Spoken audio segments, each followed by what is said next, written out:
और कहा जाता है कि रोटी और सत्ता पे पलटते रहना चाहिए। यदि रोटी को नहीं पलटेंगे तो एक तरफ जल जाएगी, एक तरफ कच्चा रह जाएगी। क्योंकि पलटेंगे नहीं तो एक तरफ जल जाएगी, एक तरफ कच्चा रह जाएगा।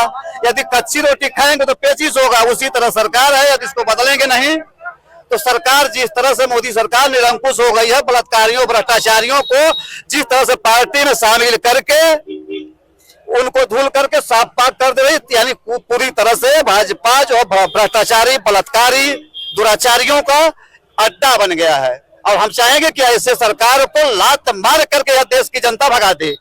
आज के डेट में कड़ुआ तेल, पेट्रोल, डीजल सब कुछ 400 रुपए किलो हो जाएगा। क्या 400 रुपए किलो? अरे कड़ुआ तेल हो गया, पेट्रोल हो गया, दाल हो गया, ये सब जितनी महंगाई है ना, क्या बताओ।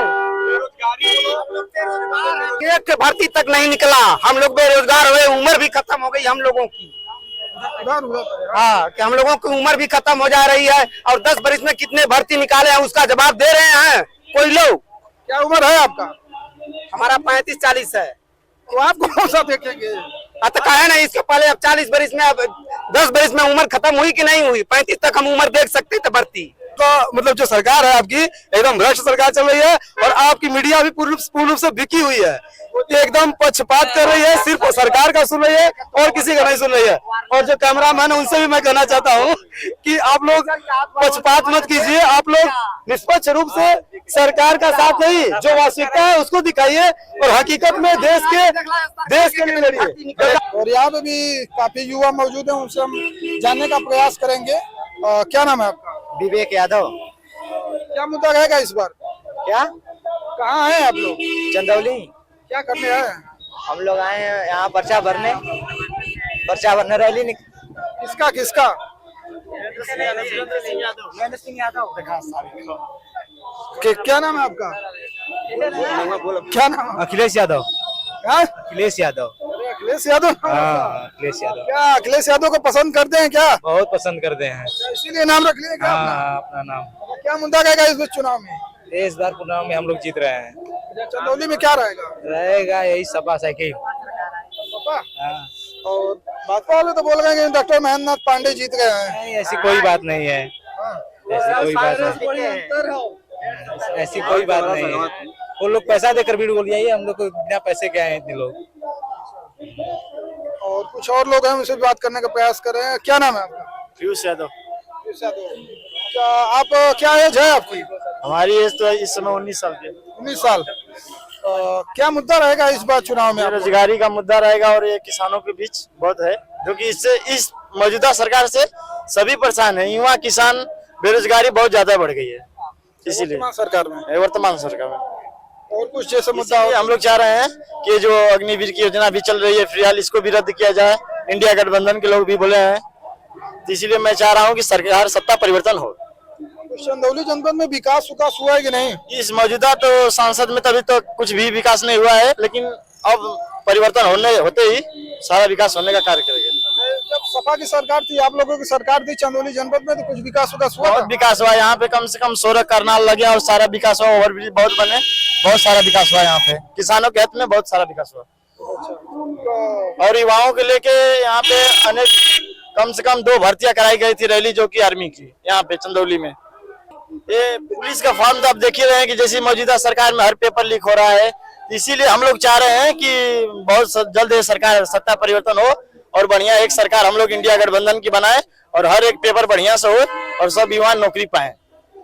आपका क्या नाम है? आनंद। क्या मुद्दा आपका? यही बेरोजगारी, और इनसे बात करिए। ये कुछ एक सुलझे हुए व्यक्ति हैं, उनसे भी जानने का प्रयास करते हैं। क्या नाम है? राम सिंह मौर्य, जनता पार्टी से जिला उपाध्यक्ष चंदौली। नेताजी, क्या माहौल है इस बार चंदौली में? क्या माहौल बन रहा है? माहौल बहुत बेहतर है चंदौली का। वीरेंद्र सिंह जी को चुनाव यहाँ से जीतना है, लगभग 1 लाख वोटों से ज्यादा जीतेंगे। 1 लाख वोटों से? जी बिल्कुल जीतेंगे, इसलिए कि गठबंधन में बाबू सिंह कुशवाहा जी शामिल हैं और मौर्य समाज का वोट जिस तरफ जाता है जीत वही होती है। और बाबू सिंह कुशवाहा को देख करके मौर्य समाज पूरी तरह से इंडिया गठबंधन में के लिए वोट कर रहा है। सुनने में आ गया कि बसपा से सत्येंद्र मौर्य जीत आए हैं, उसका भी फायदा हमको है। फायदा क्या होता है मौर्य मौर्य समाज अगर 50% 60% जो भी वोट करता है सत्येंद्र मौर्य को, तो समाज क्या कहते हैं, भाजपा का ही वोट माइनस होगा। ऐसा नहीं कि सपा का भी माइनस बिल्कुल नहीं होगा। 20% 30% जो भी वोट मिलता है मौर्य समाज का बाबू सिंह कुशवाहा को देख करके, वह सत्येंद्र जी को 1 लाख से 1 लाख प्लस वोटों से जिताएगा।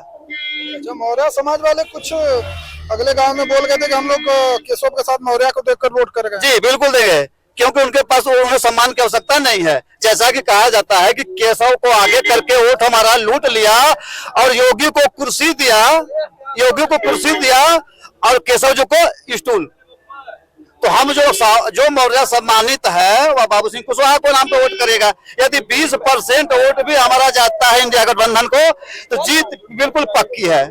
और सत्येंद्र जी को ला करके बीएसपी ने हमारी राह जो आसान कर दिया कि इंडिया गठबंधन का राह तो बिल्कुल आसान हो गया है। चंदौली में कुछ मुद्दा रहेगा आप लोग का, अगर मान लीजिए आपकी सरकार चंदौली का ही मुद्दा नहीं, पूरे देश का मुद्दा है। बेरोजगारी, महंगाई, भ्रष्टाचार, बलात्कार, हत्या, सारी समस्या पूरे देश की है। चंदौली अलग नहीं है हमारे भारत से, पूरे क्षेत्र की समस्या ही कही है। और कहा जाता है कि रोटी और सत्ता पे पलटते रहना चाहिए। यदि रोटी को नहीं पलटेंगे तो एक तरफ जल जाएगी, एक तरफ कच्चा रह जाएगी। रोटी को पलटेंगे नहीं तो एक तरफ जल जाएगी, एक तरफ कच्चा रह जाएगा।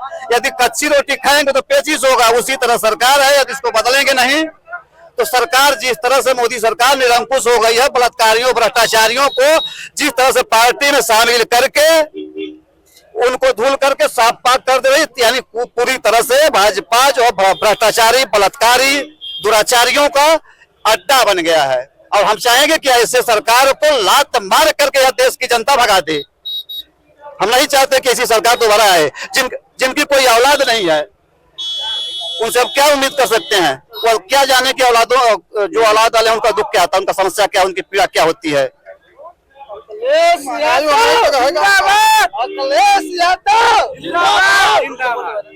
हाँ बताइए, कुछ महंगाई पे आपका रहेगा? भैया महंगाई तो देख ही रहे हैं, पेट्रोल की कीमत देख रहे हैं, डीजल, दाल, यानी जितना भी प्रोडक्ट किसान के द्वारा पैदा करके जो आने वाला महंगाई जो भैया है, मोदी जी बोल रहे हैं 400 सीट पार करेंगे। साला आज के डेट में कड़ुआ तेल, पेट्रोल, डीजल सब कुछ 400 रुपया किलो हो जाएगा। क्या 400 रुपया किलो? अरे कड़ुआ तेल हो गया, पेट्रोल हो गया, दाल हो गया, ये सब जितनी महंगाई है ना, क्या बताओ।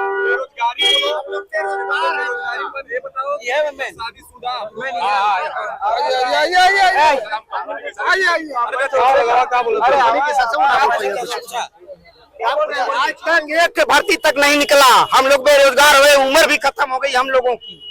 हाँ, कि हम लोगों की उम्र भी खत्म हो जा रही है और 10 बरस में कितने भर्ती निकाले हैं उसका जवाब दे रहे हैं कोई लोग। क्या उम्र है आपका? हमारा 35-40 है। तो आप कौन सा देखेंगे? तो कहे ना, इसके पहले अब 40 बरस में, अब 10 बरस में उम्र खत्म हुई कि नहीं हुई? 35 तक हम उम्र देख सकते थे। भर्ती कौन सा भर्ती? कितना पढ़े हैं आप? इंटर तक पढ़े हैं। क्या नाम है आपका? उपेंद्र कुमार यादव। कहाँ से बिलोंग करते हैं? कहाँ से? बहुत जगह से फार्म भरते हैं। अच्छा। हाँ, और कोई मुद्दा? और कोई मुद्दा नहीं है कि बेकार कोई मुद्दा है। तो लोग का मतलब जो सरकार है आपकी एकदम भ्रष्ट सरकार चल रही है और आपकी मीडिया भी पूर्ण रूप से बिकी हुई है। एकदम पक्षपात कर रही है, सिर्फ सरकार का सुन रही है और किसी का नहीं सुन रही है। और जो कैमरामैन है उनसे भी मैं कहना चाहता हूँ कि आप लोग पक्षपात मत कीजिए, आप लोग निष्पक्ष रूप से सरकार का साथ नहीं, जो वास्तविकता है उसको दिखाइए और हकीकत में देश के लिए लड़िए। गद्दारी मत कीजिए देश के साथ। आप मेरा नाम अनिल है, अनिल सिंह। हाँ, अनिल सिंह मेरा नाम है। बोलिए और क्या पढ़ना करें? आप किसके साथ जा रहे हैं? हम सपा के साथ हैं, समाजवादी पार्टी। और कुछ पूछना है पूछिए इसके बारे में कि सपा को हम क्यों देना चाहते हैं, ये भी पूछिए। सपा को इसलिए देना चाहते हैं कि जो वर्तमान सरकार है वो युवाओं के लिए कुछ भी नहीं कर रही है। अगर आप किसी भी सेक्टर में जाके देखें तो इस देश का कुछ भी हित युवाओं के पक्ष में नहीं हो रहा है। और जो वर्तमान सरकार जो मतलब अगर यही सरकार फिर जीतती है तो फिर हमारा देश गर्त में जाएगा और हमारा विनाश होगा, भारत का पतन होगा। इसलिए हम यही कहना चाहेंगे कि समाजवादी पार्टी को आप सभी लोग वोट दें और इसको मतलब इंडिया गठबंधन को जिताएं। अच्छा, एक क्या भैया जी कुछ बोल रहे थे? भैया जी बहुत कुछ बोलने वाले हैं। आइए ईवीएम के बारे में बोलिए। आप बताइए। अगर चुनाव आयोग इतना निष्पक्ष होता तो चुनाव आयोग खुलकर, अगर विपक्ष कह रहा है कि ऐसा है कि ईवीएम चोरी, ईवीएम में धांधली हो रही है, तो उसको खुल के आना चाहिए, कहना चाहिए कि मतलब अगर ऐसा मतलब दोनों पक्ष में विरोध है तो उसको खुल के कहना चाहिए कि ईवीएम से नहीं करवाना तो हम खुल के मतदान करवा सकते हैं। लेकिन कहीं ना कहीं ईवीएम मतलब चुनाव आयोग भी सरकार से मिला हुआ है, जिसके कारण वो नहीं चाहता है कि ऐसे चुनाव निष्पक्ष ढंग से हो और बैलेट पेपर से चुनाव हो। वो नहीं चाहता है, वो सिर्फ चाहता है कि सरकार में केंद्र में सत्ता सिर्फ जो वर्तमान बीजेपी सरकार है उसी की बने, इसलिए वो हमेशा पक्षपात कर रहा है। चुनाव आयोग कर रहा है। चुनाव आयोग के पक्ष में हम बिल्कुल नहीं है। चुनाव आयोग अगर निष्पक्ष इतना ही होता तो खुलकर कोई भी बात होती तो उसको सुनता, विपक्ष की भी बातों को सुनता, लेकिन वो विपक्ष की बातों को बिल्कुल नहीं सुन रहा है। वो सिर्फ अपनी मनमानी कर रहा है और सरकार के। मोहम्मद आजम, जिला अध्यक्ष NSY चंदौली। क्या कहना है आपको? कहना यह है कि इंडिया गठबंधन इस बार 76 लोकसभा क्षेत्र चंदौली हम लोग जीत जाएंगे।